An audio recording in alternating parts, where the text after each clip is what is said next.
Initially, when we were moving in from 11 until 1, I could not sense. I sensed there's something, but it was very faint aura lah of any anomalies. But literally 1:30 onwards, a lot of strange things happen. Immediately when we start the Eugene Ali, right, we start the ritual. From distant apart, we can hear the dogs are barking. Whoa, whoa, whoa, whoa, non-stop, literally about 25 minutes. Bess was behind. I think he was about 1 meter away from me. Arif was just direct behind me. Arif heard that after when I asked him, "Do you hear that?" He said, "Yeah, Jeff, I heard that." Then that's where the things start to happen. We have the rotten egg smell coming in. That could be a sign that this thing is near. But I really don't feel good. It's like getting a... Is there anyone here? What did you find? You are listening to Supernatural Confessions. I was curious about that lah. So I still thinking it might be coincidence lah. But after that smell move away from us, Salih called me. Salih called me and said, "Zan, there's a foul smell." So I know, okay, this is not coincidence. There must be something there. After Rizan asked Saleh to get out from there, I had a feeling, okay, this one confirm I kena. So he left. Then suddenly on my right side, this side is quite crucial. The sound, the aura, everything down there, I try to control. Then suddenly there's one part, I think it's getting nearer because I can hear the water, something drop in the water like. Then, okay. Then I walkie. I said, Abang Jan, I cannot tahan. You ask Wadol to come in, which is my brother. So he said, "Bang, I cannot, can please come in, someone please come in." So that's where I rush in. So while rushing in, he was pressing his chest already lah. He said, "Bang, tak boleh." He said he cannot. He said cannot tahan. Abang Jan asked me what happened. I told him Then he asked me, "You want to control you want to let the thing come in?" I said, "I want to control. I will try to control." But as I was talking to him, the thing come in. Assalamualaikum.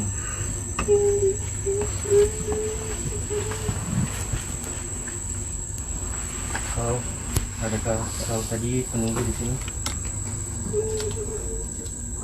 Betul? Tapi yang ini tadi semua, adakah ada daripada kau? Orang lain? Yang lain? Ada berapa banyak? Oh kau? Okay. I believe the first anomaly was a female anomalies. Anomalies was crying, and literally you can see tears running out from Chris' eyes. From what the anomaly is explaining is that they are like slave. Maybe it's a lower ranking jinn, and he said that she and her siblings is being pressed down by a higher authority or jinn or demon. And we realized that the human world also duplicates the same thing. We have the bigger fish, bullying the smaller fish. It's exactly the same. So I did some prayers and I transferred out of the area. Before the thing left, I can sense there's something else waiting for me. So the thing left, then suddenly the second one came in. That's where things happen. When the second one came in, that's where my feelings, this one I sure die. Kau! Siapa kau? Berani kau! Aku berani. Anak buah aku, kau halau. Kau ambil tanpa izin aku. Kau siapa? Kau tak perlu tahu aku Kau nama siapa. kau siapa? First of all, we didn't expect that there is a continuous entity coming in, all right? And if some of the audience have seen, the second coming was, this guy was much more ferocious, putting threats that, that I want to have a duel with you guys, a duel. He don't want to mention name because every jinn, they have their name. Ifrit, Jinn Ifrit is the race of the jinn. Ifrit is a fire jinn. Most Ifrit, they are high ranking in an area where their normal jinns would be their minions. Somehow he's trying to marshal his minions, and he was showing the crew is that, you know, I have so many people around me, and I'm asking them to come in. So at that point of time, I have this thought is that it's not fight or flight, you know, is that this is like, now you are asking for it, there you are. What are you going to do about it? He said, I will destroy your intestine if you don't want to cooperate or whatever. I will vomit blood. That one I can feel. Jangan sampai kau muntah darah. Jangan sampai kau muntah darah. Jangan sampai kau muntah darah. I was traveling around Indonesia for 5 years without coming back. And I was learning from different kind of teachers. So it lead me, it indirectly is leading me to a path. So that path, and I found that path lah. Taubat. Kau taubat. Kau taubat. Lagi.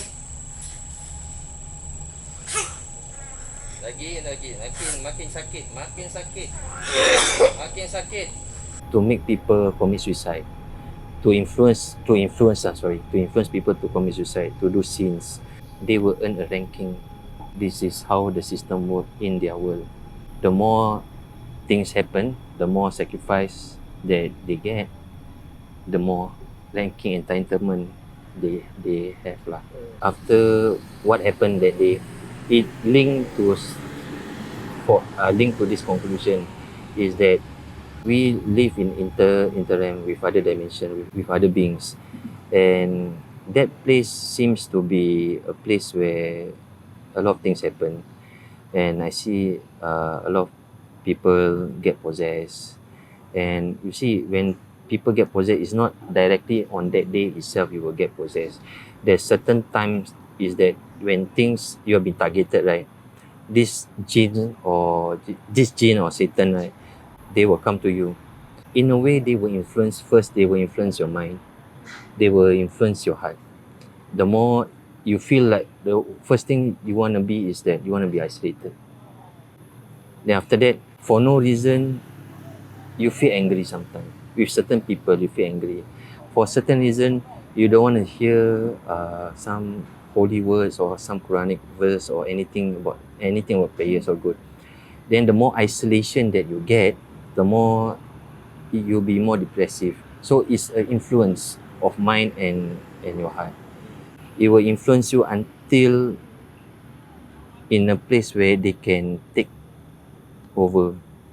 When they take over, a lot of things can happen. So, poltergeist, but mostly suicide.